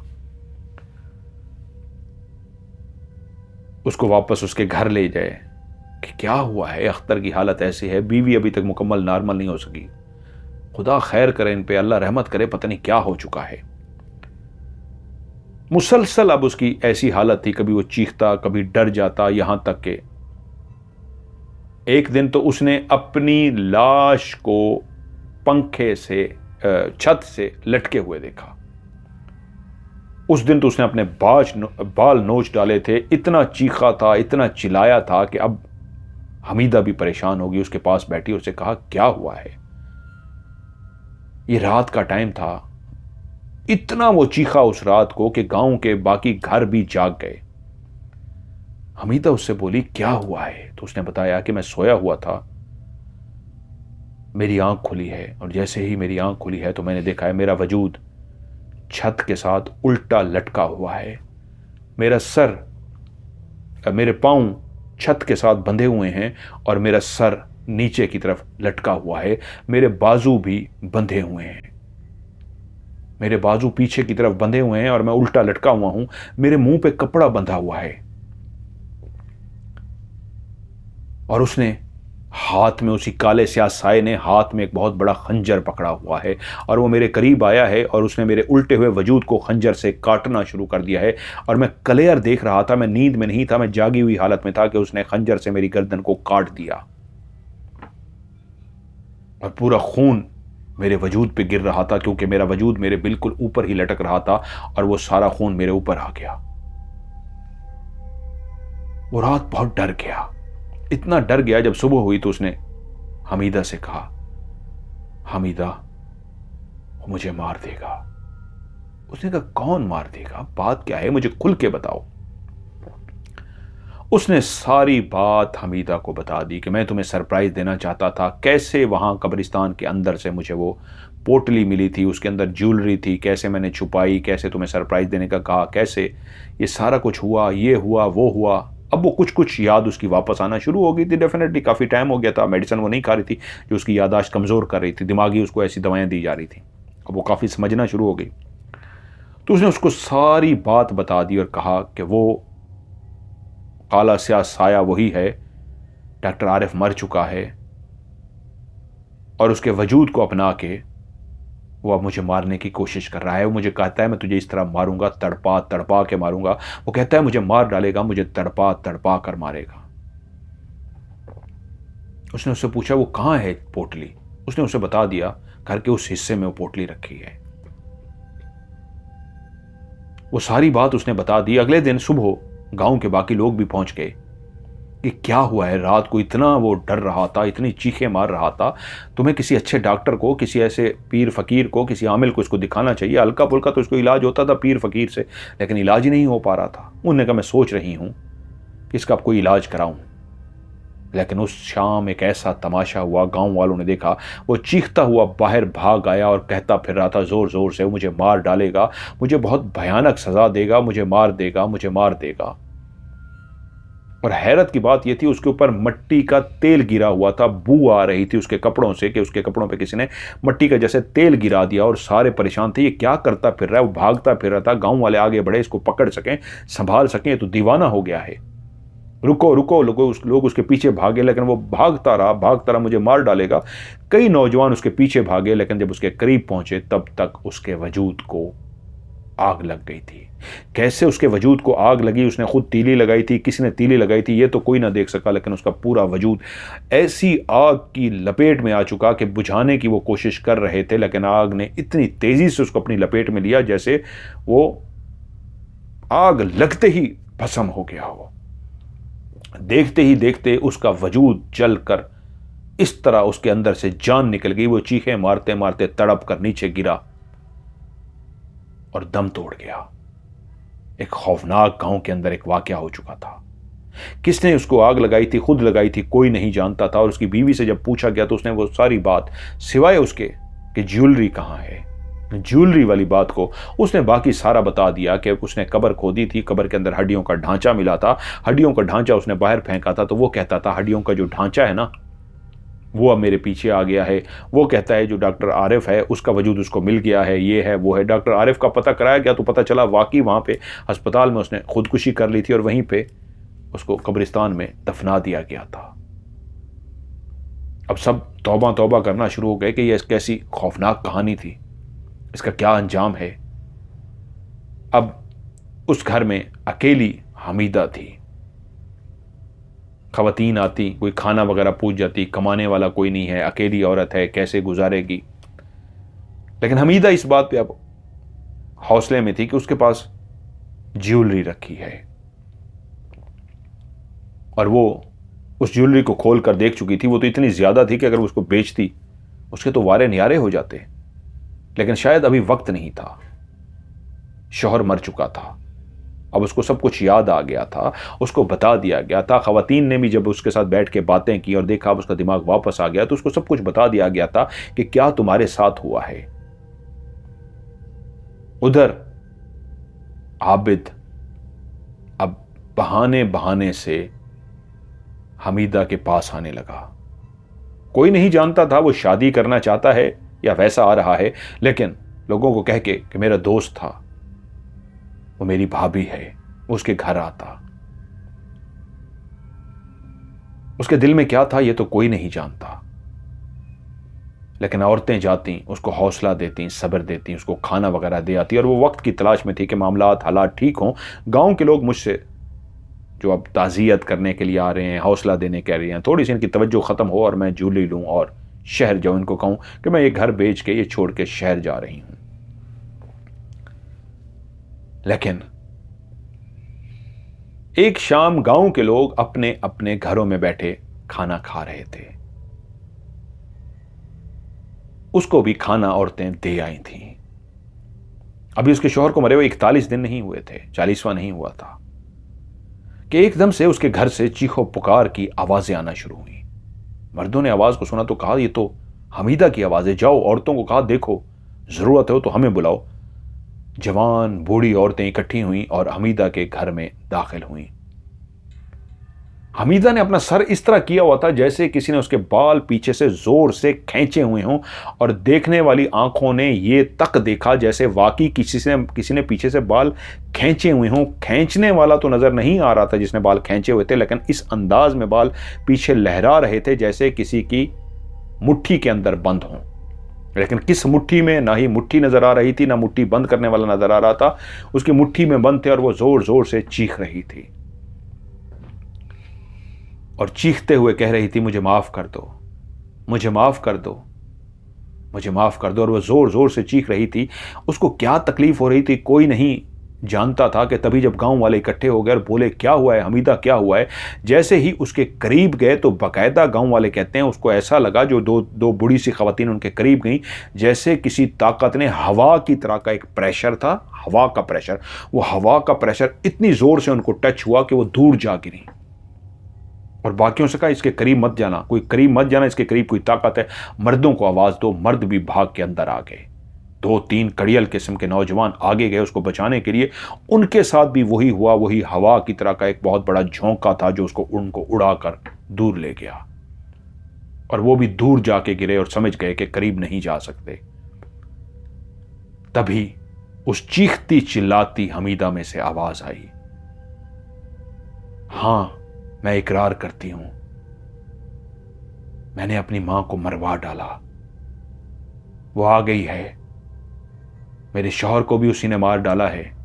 वो मिली हुई थी उसके साथ, किसके साथ ये कोई नहीं जानता। लेकिन उसी लम्हे गांव वालों की मौजूदगी में इस तरह लगता था जैसे कोई इसको तकलीफ दे रहा हो, बालों से पकड़ के और कह रहा हो बताओ, सबको बताओ। ये लफ्ज़ तो किसने नहीं सुने, लेकिन वो कहती आगे हाँ हाँ बताती हूँ, चीखती। और उसके बाद उसने बोलना शुरू कर दिया। उसमें उसने वो बात भी बता दी कैसे मां को उन्होंने सांप के जरिए मरवाया था, और ये तक बता दिया कि वो पोटली जो है उस पोटली को उसने छुपा दिया था, गांव वालों को नहीं बताया था। वो पोटली मौजूद है और वो पोटली कब्र से निकली थी और वही कब्र का जो मुर्दा आया था। उसने सारी बात इस तरह बता दी। और कहा अब मेरा वक्त आ गया है, वो मुझे नहीं छोड़ेगी, वो मुझे मार देगी, उसने मुझे कहा है वो मुझे मार देगी। और उसके बाद उसको कुछ ऐसी तकलीफ हुई, इतने ज़ोर ज़ोर से मारा गया कि लोगों ने देखा वो अपनी जगह से उछली और इस तरह उसको ज़मीन पे पटक दिया गया कि उसका सर बाकायदा ज़मीन पे जाके लगा और एक ज़ोरदार उसने चीख मारी और बेहोश हो गई। अब डरते डरते लोग उसके करीब गए, अब तो इसको उठाएं, अब तो बेहोश हो चुकी है। जब करीब गए तो कुछ भी नहीं था। उसको जब होश में लाया गया तो वो दिमागी तवाज़ुन खो बैठी थी। ये माजरा क्या है, ये कहानी क्या है? बुजुर्गों ने कहा जाओ उस जगह पे, आओ पोटली देंगे। कौन सी पोटली है? जब उस जगह पे पहुंचे, वाकई वहां पे एक पोटली मौजूद थी, लेकिन उसके अंदर कोई भी सोना नहीं था। चंद छोटी छोटी सोने की चीजें रह गई थी, लेकिन उस पोटली को देख के लगता था कि वाकई इसके अंदर कोई सोना मौजूद था जिसको वहां से हटा लिया गया है और निशानी के तौर पे चंद छोटी सोने की चीजें वहां पे रहने दी गई हैं ताकि ये यकीन दिलाया जा सके ये सच कह रही थी, पोटली का ही कोई मामला था और पोटली वहां पे मौजूद थी। इस अंदाज में कि बाकी ज्वेलरी वहां से गायब हो चुकी थी। हमीदा पागल हो चुकी थी। उसके बाद उसको ना खाने का होश था, ना पीने का होश था, किसी चीज का होश नहीं था। वो बस एक पागलों की तरह, दीवानों की तरह कुछ दिन घर में रहती और फिर बाहर निकल आती। यहां तक कि उसको खाने पीने के अलावा कपड़े पहनने तक का भी होश ना रहा। गांव वाले परेशान थे, क्या करें इसके लिए, लेकिन उनको ज्यादा ना कुछ करना ना पड़ा। वो उसको घर में भी रखते, कैसे रखते? वो तो एक दीवानी पागल थी, अपने घर में भी नहीं रह सकती थी, बाहर निकल जाती थी। सबने कोशिश की क्या हल करें, लेकिन कोई हल ना निकल सका। लेकिन एक सुबह जब उठे हैं तो देखते हैं कि वो अपने घर के अंदर अपने बिस्तर पे इस अंदाज में पड़ी थी कि उसका पूरा वजूद बिस्तर पे था, सिर्फ गर्दन जो टूटी हुई थी तकिए वाली साइड पे पीछे की तरफ लटक रही थी, इस अंदाज में जैसे किसी ने उसको बिस्तर से, इंसान ने सर अपना तकिए पे रखा हो और सीधा सोया हो, तो कोई उसको बालों से पकड़ के अगर पीछे खींच ले कि उसकी गर्दन पीछे लटकना शुरू हो जाए, तो वो गर्दन पे हाथ रख के गर्दन को जोर से मारे इस तरह के उसकी गर्दन ही टूट जाए। तो उसकी गर्दन ऐसे टूट गई थी। वो सीधी ही लेटी हुई थी लेकिन गर्दन टूटी हुई, लेकिन जिस्म के साथ लटकी हुई पीछे लटक रही थी। किसने मारा था, किसने इस तरह गर्दन को तोड़ा था, ये तो कोई नहीं जानता था, लेकिन वो मर चुकी थी। इस कहानी का इख्तिताम हो चुका था। एक घोरक धंधा था जिसमें एक डॉक्टर गया, जिसमें एक अख्तर गया, जिसमें एक मां को मारा गया, जिसमें हमीदा मारी गई। एक आबिद था जो बच गया था। बाकी कहानी के सारे किरदार अपने अंजाम को पहुंच चुके थे। कोई नहीं जानता ये शादी, ये इश्क, ये दीवानगी की वजह से हुआ, उस सोने के लालच की वजह से हुआ, ये डॉक्टर आरिफ ने ऐसा क्यों किया। इन सवालों के जवाब मौजूद भी थे कि एक लड़की को पाने के लिए, और सवाल मौजूद भी नहीं थे कि किसी को पाने के लिए कोई क्या इस हद तक भी गिर सकता है। लेकिन सब अपने अंजाम को पहुंच चुके थे। आप लोगों को यह कहानी कैसे लगी नीचे कमेंट्स में जरूर बताइएगा। वीडियो को लाइक कीजिएगा, दोस्तों के साथ शेयर जरूर कीजिएगा।